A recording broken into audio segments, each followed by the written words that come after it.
नमस्कार दोस्तों, 26वीं वीडियो है लक्ष्मीकांत की। यहाँ पे हम लोग बात करने वाले हैं आर्टिकल 22 और आर्टिकल 23 के बारे में। आर्टिकल 22 का जो टाइटल है वो है protection against arrest and detention. Article 23 का जो टाइटल है वो prohibition of traffic in human beings and forced labour.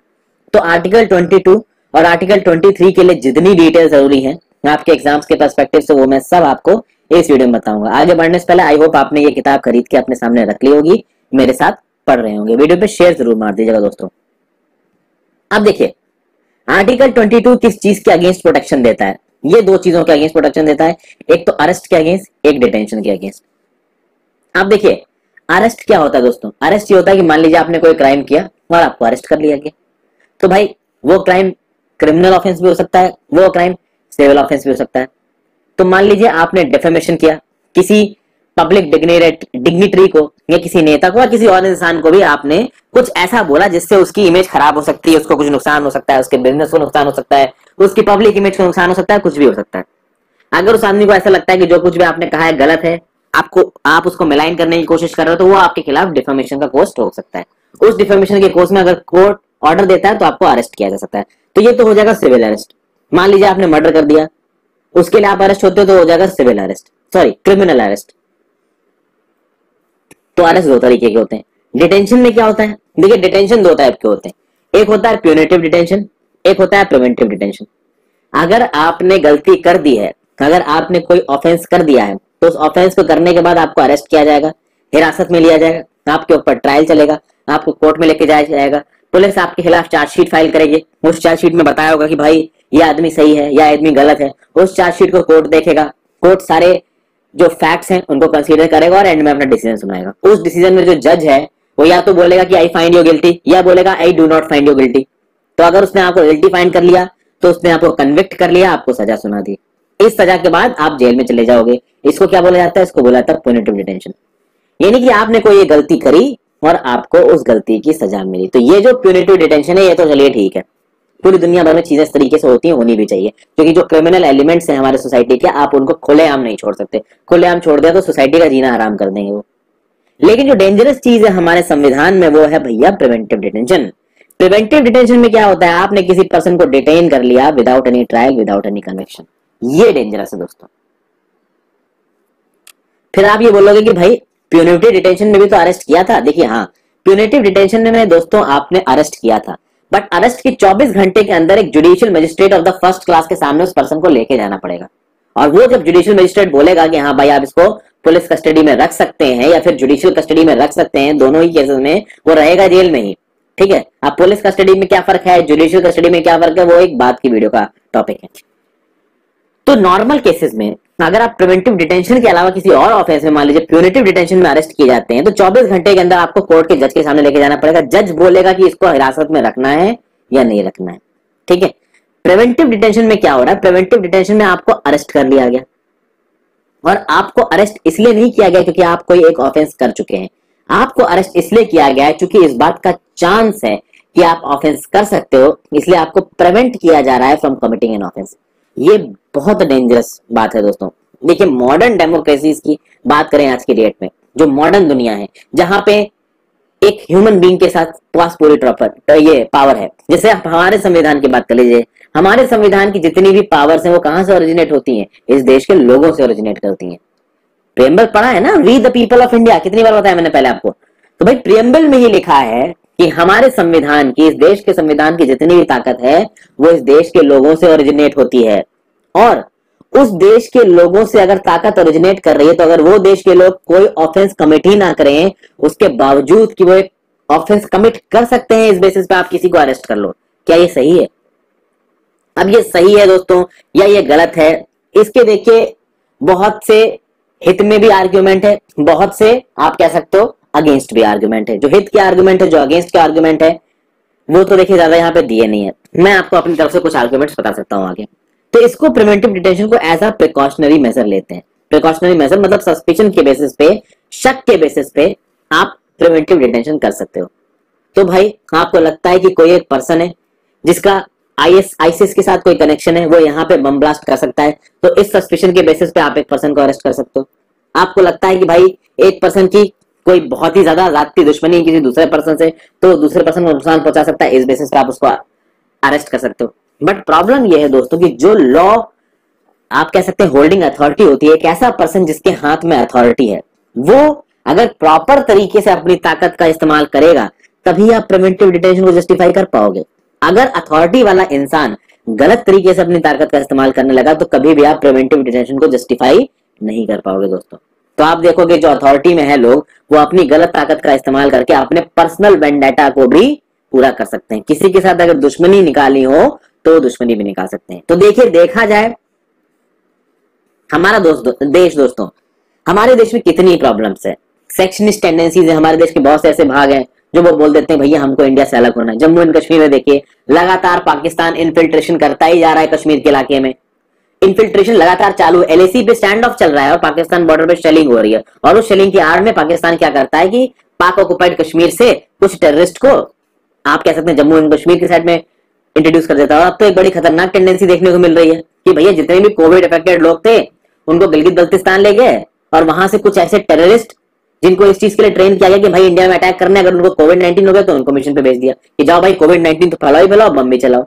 तो इस तरीके की चीजें, तो अब इस तरीके की अगर चैलेंजेस हैं हमारे देश के सामने तो वहां पे भाई आप प्रिवेंटिव डिटेंशन को लागू कर सकते हो। अब जरूरी थोड़ी ना कि ये हमारे देश के किसी पर्टिकुलर पॉकेट में हो, कहीं पे भी हो सकता है।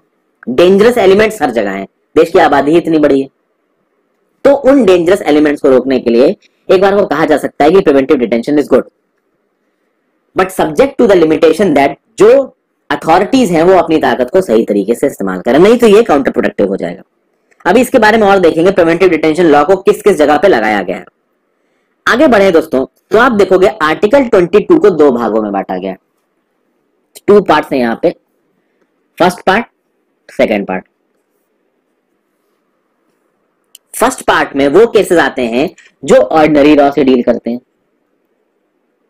दूसरे पार्ट में वो केसेस आते हैं जो प्रिवेंटिव डिटेंशन लॉ से डील करते हैं। देखिए प्रिवेंटिव डिटेंशन के लिए लॉ बना रखे हैं दोस्तों, कौन कौन से लॉ हैं देखिए यहाँ पे लिख रखे हैं मैंने, ये भी मैं आपको आगे बताऊंगा अभी।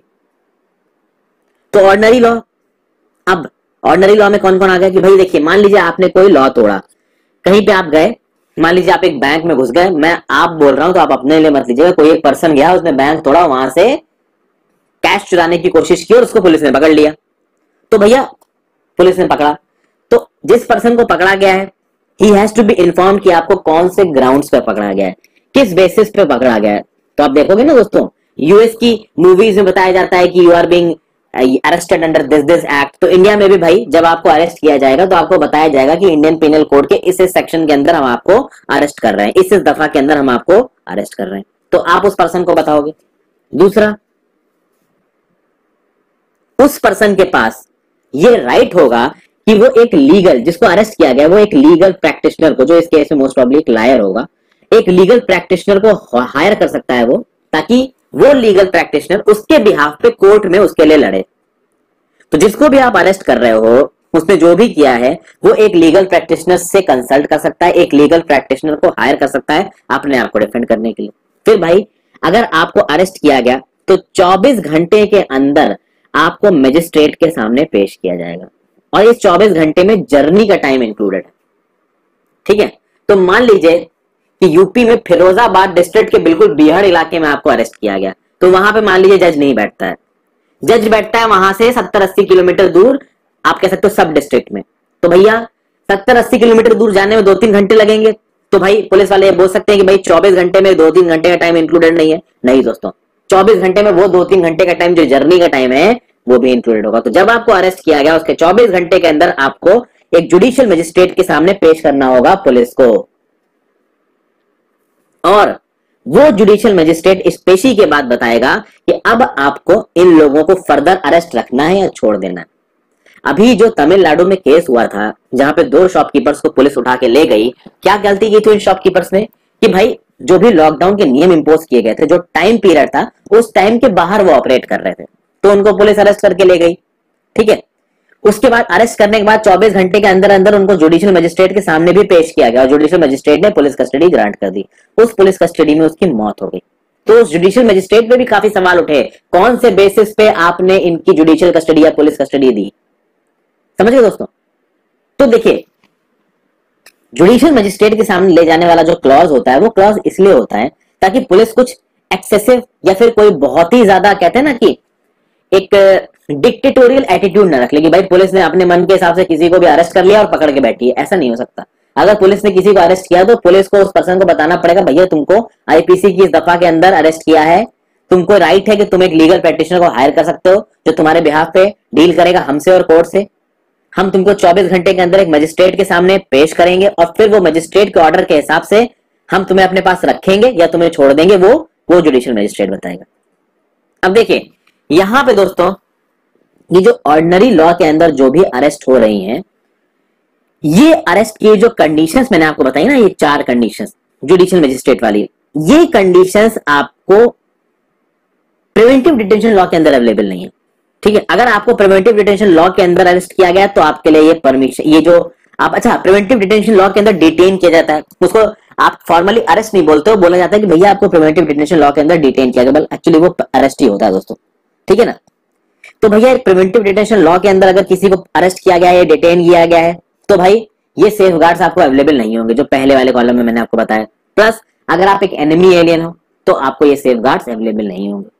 ठीक है, तो भैया अजमल कसाब इंडिया आया, तरतर गोलियां चलानी शुरू कर दी, तो क्या उसको कंडीशन अवेलेबल होंगी? नहीं होंगी। एनिमी एलियंस को एक्चुअली में कुछ अवेलेबल नहीं होता। ठीक है, वो तो हमारे देश का कानून इतना अच्छा है कि ड्यू प्रोसेस ऑफ लॉ को हम लोग फॉलो करते हैं, बट एक्चुअली में उनके पास कोई भी अवेलेबिलिटी नहीं होती है, सरकार चाहे तो कुछ भी ना दे उनको। ठीक है, यहाँ पे कुछ और पॉइंट्स है। अच्छा, ये जो फर्स्ट पार्ट है, मैंने जो भी सुविधाएं बताई गई हैं एक पर्सन को जिसको अरेस्ट किया गया है उसको बचाने के लिए, इसमें कुछ एक्सेप्शंस है। एक्सेप्शंस क्या है कि मान लीजिए किसी कोर्ट ने एक ऑर्डर दिया है कि इस पर्सन को अरेस्ट करो, तो अगर किसी पर्सन को किसी कोर्ट के ऑर्डर पर अरेस्ट किया गया है तो भैया ये जो मैंने आपको कंडीशंस बताई ना फर्स्ट के अंदर, ये फुलफिल नहीं की जाएंगी। ये फुलफिल तो तब की जाएंगी ना जब पुलिस ने आपको अरेस्ट कर लिया और आपको बचाने के लिए कोर्ट चाहिए, बट कोर्ट ने अगर किसी एक पर्सन के ऑर्डर को अरेस्ट किया तो ये फर्स्ट वाली कंडीशंस के अंदर जो सुविधाएं हैं वो नहीं मिलेंगी।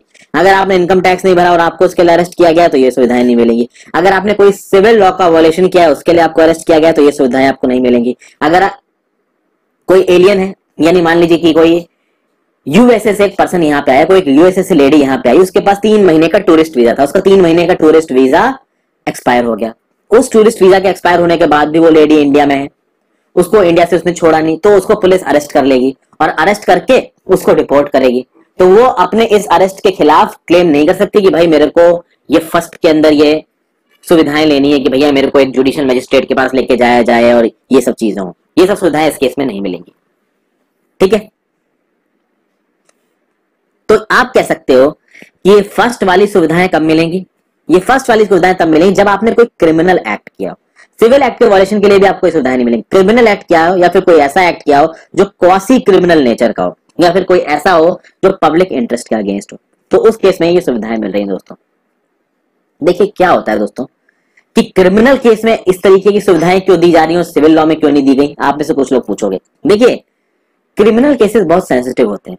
अब मान लीजिए किसी लड़की का रेप हो गया या फिर किसी पे अटेम्प्ट टू मर्डर हुआ, किसी का मर्डर हो ही गया, इस तरीके के जो चार्जेस होते हैं बहुत सेंसिटिव होते हैं। तो अगर कोई गलत करने की कोशिश कर रहा है, अगर कोई इंसान को जबरदस्ती फंसाने की कोशिश कर रहा है, तो उस इंसान के पास कुछ सेफ गार्ड होने चाहिए, इसलिए इन सेफ गार्ड्स को यहाँ पे इंट्रोड्यूस किया गया। उसके बाद आते हैं दोस्तों सेकंड पार्ट पे, ये डील करता है आपका प्रिवेंटिव डिटेंशन लॉ से। प्रिवेंटिव डिटेंशन लॉ की बात की जाए तो देखते हैं भाई इसमें क्या बोला जा रहा है। प्रिवेंटिव डिटेंशन लॉ में ये बोला जा रहा है कि आपको अरेस्ट किया जा सकता है या डिटेन किया जा सकता है। अगर आपका प्रिवेंटिव डिटेंशन हुआ है तो भैया आप 3 महीने तक पहले रहोगे जेल में या आपने डिटेंशन में रहोगे। मैक्सिमम प्रिवेंटिव डिटेंशन लॉ के अंदर आपको 3 महीने तक रखा जा सकता है जेल में। 3 महीने के बाद अगर आपके प्रिवेंटिव डिटेंशन को एक्सटेंड करना है तो एक एडवाइजरी बोर्ड बैठाया जाएगा। उस एडवाइजरी बोर्ड में हाई कोर्ट के जजेस होंगे और वो एडवाइजरी बोर्ड ये बताएगा कि भाई इस पर्सन को 3 महीने के बाद डिटेन करें या ना करें। ठीक है, ये बात। तो भैया 3 महीने के लिए आपको प्रिवेंटिव डिटेंशन लॉज के अंदर डिटेन करके रखा जा सकता है, उसके आगे रखना है तो एडवाइजरी बोर्ड की परमिशन चाहिए, पहली बात। दूसरी बात, आपको जब डिटेन किया गया, किसी भी एक पर्सन को मान लीजिए प्रिवेंटिव डिटेंशन के लिए डिटेन किया गया, तो उसको बताया जाएगा कि उसको कौन से प्रिवेंटिव डिटेंशन लॉ के अंदर डिटेन किया गया है, फैक्ट्स बताए गए हैं कि क्यों डिटेन किया गया है। लेकिन अगर वो फैक्ट्स नेशनल सिक्योरिटी के अगेंस्ट है तो उसको नहीं बताया जाएगा कि उसको क्यों डिटेन किया गया है। और मान लीजिए किसी एक पर्सन को प्रिवेंटिव डिटेंशन लॉ के अंदर डिटेन कर लिया गया, तो एक रिप्रेजेंटेशन देने की चांस दिया जाएगा उस डिटेनी को। नहीं, डिटेनी एक रिप्रेजेंटेशन दे सकता है अपने प्रिवेंटिव डिटेंशन के अगेंस्ट। ऑब्वियस सी बात है, वो जो रिप्रेजेंटेशन देगा वो अथॉरिटीज के पास जाएगी, एडवाइजरी बोर्ड के पास जाएगी, और फिर ये लोग डिसीजन लेंगे कि हाँ भाई ये बंदा सही कह रहा है या गलत कर रहा है। तो प्रिवेंटिव डिटेंशन के अंदर भी अगर आपको पकड़ के बैठा रखा गया है दोस्तों, तो भी आपको एक चांस दिया जाता है कि आप अपने प्रिवेंटिव डिटेंशन के अगेंस्ट में एक रिप्रेजेंटेशन दे सकते हैं। आपको बताया जाएगा कि आपको ऊपर कौन सा प्रिवेंटिव डिटेंशन लॉ लगाया गया है, किस लिए आपको पकड़ के रखा गया है। हालांकि अगर कोई बहुत ही बड़ी चीज में आप इन्वॉल्व हो, नेशनल इंटरेस्ट इन्वॉल्व है, तो आपको ये सब चीजें नहीं बताई जाएंगी। ठीक है, उसके बाद मैक्सिमम 3 महीने के लिए आपको प्रिवेंटिव डिटेंशन में रखा जा सकता है। उसके आगे रखना है तो एडवाइजरी बोर्ड, जिसमें हाई कोर्ट के जज बैठते हैं, वो बैठ के डिस्कस करेंगे। अगर वो बोलते हैं कि हाँ भाई ये आदमी खतरनाक है, इसको 3 महीने से ज्यादा प्रिवेंटिव डिटेंशन में रखो, तो ये रखा जाएगा। आर्टिकल 22 ने इस प्रिवेंटिव डिटेंशन के अंदर कुछ और ताकतें भी दी हैं पार्लियामेंट को।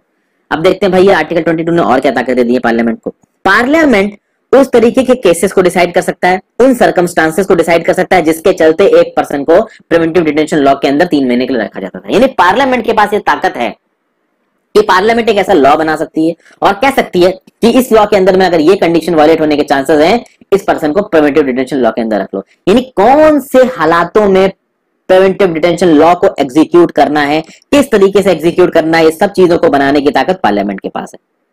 ठीक है, एक चीज तो ये हो गई, किस तरीके के केसेस हैं, मैक्सिमम कितने पीरियड के लिए किसी पर्टिकुलर तरीके के प्रिवेंटिव डिटेंशन लॉ के अंदर उस पर्सन को प्रिवेंटिव डिटेंशन में रखा जा सकता है, ये भी बताया गया। अब देखिए 3 महीने की मैक्सिमम लिमिट है, बट कुछ ऐसे प्रिवेंटिव डिटेंशन लॉ होंगे जिनमें केवल 15 दिन के लिए रखा जाएगा, कुछ ऐसे होंगे जिनमें 1 महीने के लिए, कुछ ऐसे होंगे जिनमें 2 महीने के लिए, कुछ बहुत ही सीवियर होंगे तो 3 महीने के लिए। 3 महीने की अपर लिमिट है, 3 महीने के ऊपर जाना है तो एडवाइजरी बोर्ड से परमिशन लेनी पड़ेगी।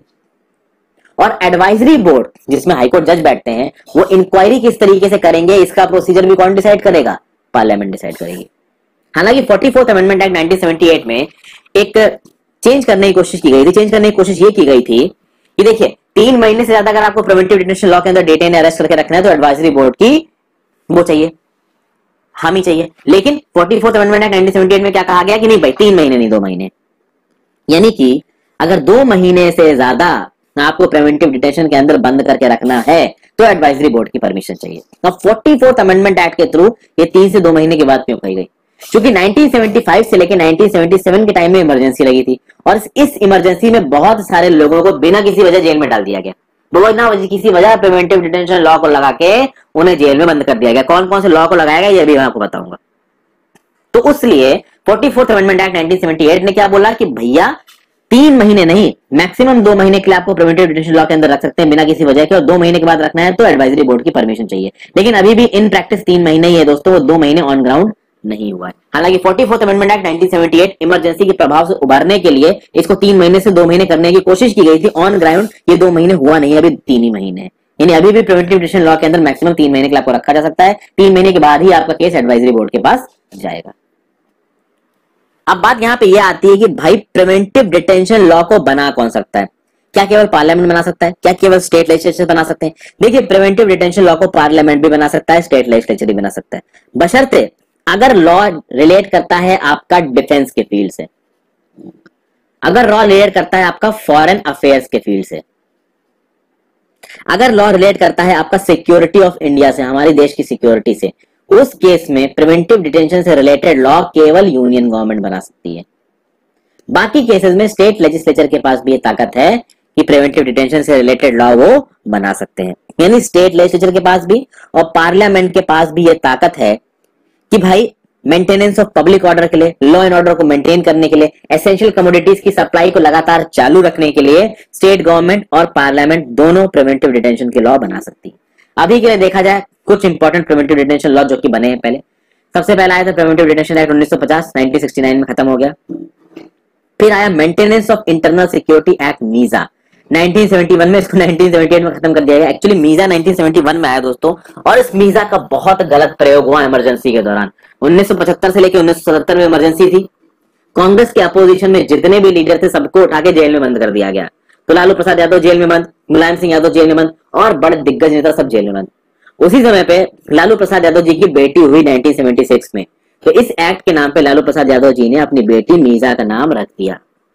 ठीक है, ये राज्यसभा से एमपी हैं, ठीक है, तो ये लालू प्रसाद जी की बेटी का नाम भी मीजा है। किसके बेसिस पे रखा गया? इसी maintenance of internal security act के बेसिस पे। फिर आगे बात की जाए तो कॉफी पोसा 1974 बहुत पावरफुल एक्ट है। क्या बोलते हैं इसको? Conservation of foreign exchange and prevention of smuggling activities act. National security act 1980। फिर prevention of black marketing and maintenance of supplies of essential commodities act 1980। बहुत इंपॉर्टेंट है भाई, पैंडेमिक के दौरान इस एक्ट को इन्वोक किया जा सकता है। टाडा भैया बड़ा खतरनाक एक्ट था ये, इसको रिपील कर दिया गया 1985। भैया terrorist and disruptive activities prevention act, इसके अंदर तो किसी को भी अरेस्ट कर लो अगर वो इंडियन सिक्योरिटी के अगेंस्ट जा रहा है। फिर आगे भाई prevention of illicit traffic in narcotics drugs and psychotropic substances act 1988। इसके अलावा एक और एक्ट है दोस्तों, narcotics drugs and psychotropic substances act, उसको एनडीपीएस एक्ट बोलते हैं, वो 1985 का है, ये 1988 का है, उससे कंफ्यूज मत करिएगा। फिर प्रिवेंशन ऑफ टेररिज्म एक्ट 2002, इसको 2004 में हटा दिया गया। फिर अनलॉफुल एक्टिविटीज प्रिवेंशन एक्ट, ये इंपॉर्टेंट एक्ट है, 1967 में बना है, 2004 में अमेंड हुआ, 2008 में, 2012 में, 2019 में अमेंड हुआ। तो ये अनलॉफुल एक्टिविटीज प्रिवेंशन एक्ट अभी भी चल रहा है, इसके अंदर प्रिवेंटिव डिटेंशन किया जा सकता है। अब देखिए दोस्तों, प्रिवेंटिव डिटेंशन की काफी निंदा हुई है हमारे देश में। ये बोला जाता है कि दुनिया भर की जो डेमोक्रेटिक कंट्रीज है वहां पे तो प्रिवेंटिव डिटेंशन चलता नहीं, भाई इंडिया में क्यों चल रहा है? इंडिया में प्रिवेंटिव डिटेंशन को कॉन्स्टिट्यूशन ने लीगलाइज कर दिया, ये बोला गया। जबकि आप देखोगे ब्रिटिश रूल के दौरान प्रिवेंटिव डिटेंशन हुआ करता था। ब्रिटिशर्स ने भी फर्स्ट और सेकंड वर्ल्ड वॉर के समय पे प्रिवेंटिव डिटेंशन को इस्तेमाल किया। यूएसए के कॉन्स्टिट्यूशन में प्रिवेंटिव डिटेंशन का नामो निशान नहीं है और आप इंडिया में प्रिवेंटिव डिटेंशन लेके आ रहे हो, तो ये चीज गलत है। ये बातें यहाँ पे बोली गई है। प्रिवेंटिव डिटेंशन के अगेंस्ट में बहुत वॉइसेस हैं, सही है गलत है वो तो अब मैं नहीं बोलूंगा, क्या है वो मैंने बता दिया। आगे चलते हैं, आर्टिकल 23 की बात करेंगे जो कि है prohibition of traffic in human beings and forced labour. ये क्या है? क्या कहा गया है इस आर्टिकल में कि भैया प्रोहिबिट करेंगे ट्रैफिक इन ह्यूमन बीइंग्स की ट्रैफिकिंग आप नहीं कर सकते। बेकार, जिसको आप बोल सकते हो फोर्स लेबर, जिसको आप कभी कभी बॉन्डेड लेबर भी बोलते हो, या फिर किसी भी और तरीके का फोर्स लेबर बैन है।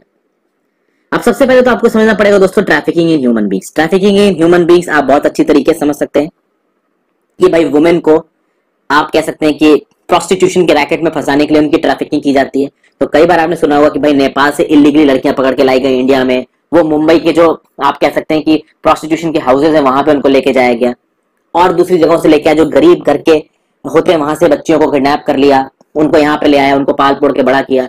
बच्चों की ट्रैफिकिंग होती है, आपने देखा होगा मुंबई, दिल्ली, बॉम्बे और ये जो चेन्नई, ये जो बड़ी बड़ी सिटीज है, इनके ट्रैफिक सिग्नल्स में जो छोटे छोटे बच्चे होते हैं आपको भीख मांगते नजर आते हैं। एक छोटी सी बच्ची एक सोते हुए बच्चे को अपने गोद में लेके घूम रही होगी, वो बच्चा हमेशा सो ही रहा होता है, कभी जगता नहीं है।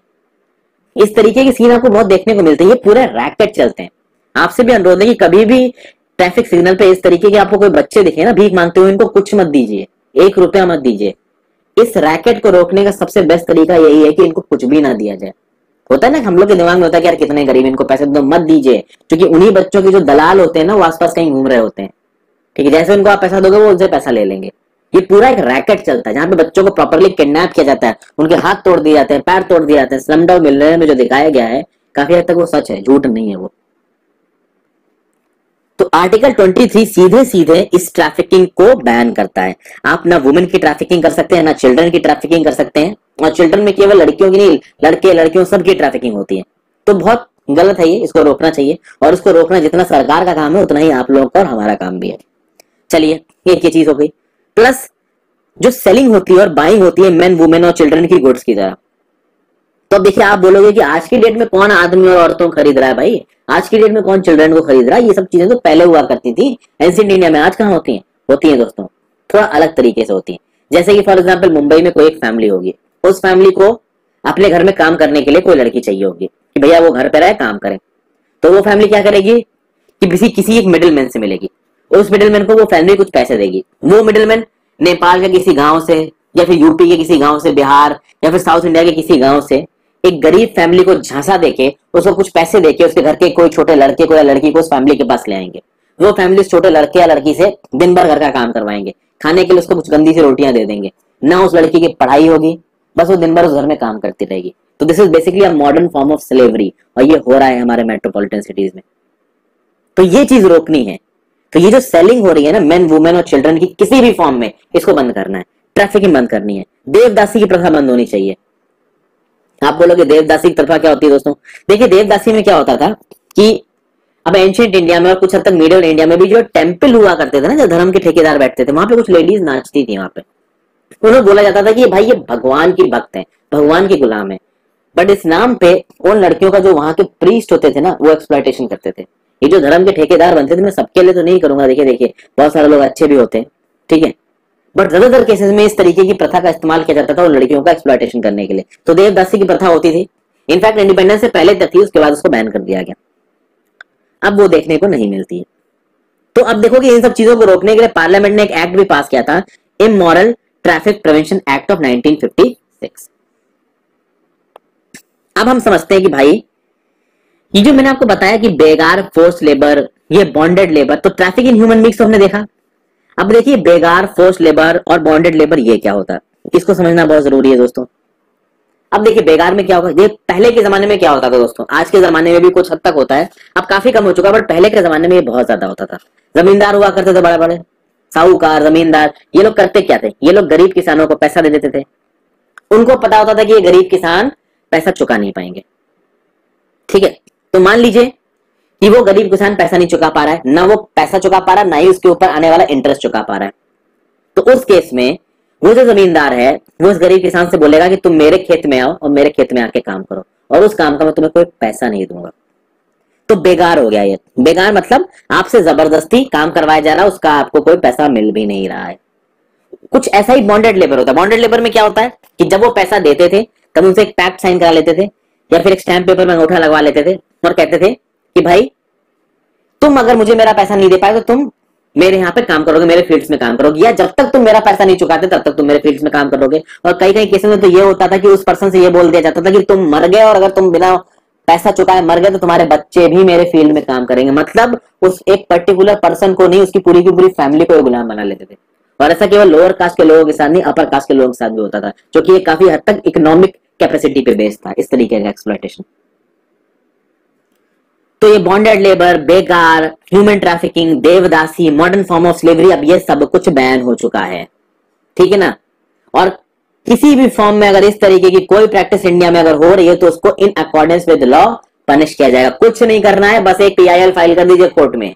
उसे एक पर्टिकुलर पर्सन को फाइल करने की जरूरत भी नहीं है। आप as a modern citizen article 32 के अंदर एक चिट्ठी लिख दीजिए सुप्रीम कोर्ट को कि भाई इस गांव में इस जगह पे ये हो रहा है, एनोनिमस चिट्ठी लिख लीजिए, सुप्रीम कोर्ट उस पर एक्शन ले लेगी। आजकल इतना आसान हो गया इन चीजों को करना। सुप्रीम कोर्ट मदद के लिए बैठी है। अब ये जो आर्टिकल 23 के अंदर जो राइट है, ये सिटीजन्स और नॉन सिटीजन्स दोनों के अवेलेबल है, होना भी चाहिए दोस्तों। आप किसी नेपाल से किसी एक लड़की को पकड़ के लेके आके आपने मुंबई के प्रोस्टिट्यूशन के रैकेट में फंसा दिया, अब वो तो नेपाल के सिटीजन है, तो अगर उसको इस तरीके की प्रॉब्लम हुई तो सीधे सीधे पुलिस से जाके मदद मांगेगी ना। पुलिस बोलने लगेगी कि तुम तो भैया नेपाली सिटीजन हो, नॉन सिटीजन हो, तुम्हारी मदद नहीं कर सकते, तो वो तो गलत है ना। तो सिटीजन्स और नॉन सिटीजन्स दोनों को ये राइट अवेलेबल है। प्लस ये राइट केवल स्टेट के अगेंस्ट नहीं, प्राइवेट पर्संस के अगेंस्ट भी अवेलेबल है। तो आप देखोगे ह्यूमन ट्रैफिकिंग में स्टेट कहां इन्वॉल्व हो गया है, ह्यूमन ट्रैफिकिंग में तो प्राइवेट पर्संस इन्वॉल्व है ना। पूरा का पूरा गैंग, पूरा का पूरा रैकेट चलता है इनका, जिसको रोकने की जरूरत है। इन सब चीजों को रोकने के लिए दोस्तों और लोगों के एक्सप्लॉयटेशन को रोकने के लिए बहुत सारे एक्ट भी लेके आई है सरकार। तो bonded labour system evolution act of 1976, minimum wages act 1948, contract labour act 1970, equal remuneration act 1976, ये सब चीजें इन सब चीजों को रोकने के लिए ही लाई गई है। अच्छा, एक एक्सेप्शन है आर्टिकल 23 को, अगर इमरजेंसी आती है तो आपके ऊपर कुछ सोशल सर्विस इंपोज की जा सकती है, आपके ऊपर कुछ मिलिट्री सर्विस इंपोज की जा सकती है, जिसके लिए आपको कोई पैसे नहीं दिए जाएंगे। फॉर एग्जाम्पल कोविड-19 का पैंडेमिक फैला हुआ, कल के डेट में हेल्थ प्रोफेशनल्स बचे ही नहीं, तो भाई ये नियम सरकार लेके आ सकती है कि हर घर का एक पर्सन कोविड-19 में एज अ हेल्थ वर्कर की तरह काम करेगा। तो भाई आर्टिकल 23 में एक्सेप्शंस भी हैं। अगर कोई ऐसी कंडीशन आ जाती है कि देश को जरूरत है तो आर्टिकल 23 में एक्सेप्शंस भी लाए जा सकते हैं।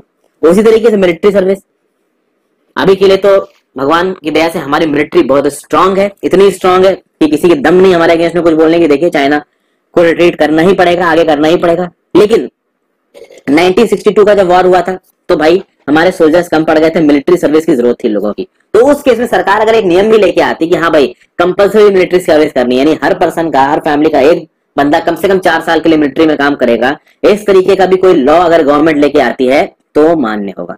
तो ये एक्सेप्शन है आर्टिकल 23 को कि कोई ऐसी कंडीशन आ जाती है कि इमरजेंसी में सोशल सर्विस की जरूरत है या मिलिट्री सर्विस की जरूरत है, तो उस केस में सरकार नियम कानून बना सकती है जो कि आर्टिकल 23 के प्रोविजंस के अगेंस्ट है, बट फिर भी वो मान्य होंगे। बस ये नियम कानून जब भी बनाए जाएंगे तो किसी भी तरीके का डिस्क्रिमिनेशन नहीं किया जाएगा, धर्म के आधार पे, जाति के आधार पे, क्लास के आधार पे, रेस के आधार पे। ये है दोस्तों आर्टिकल 23।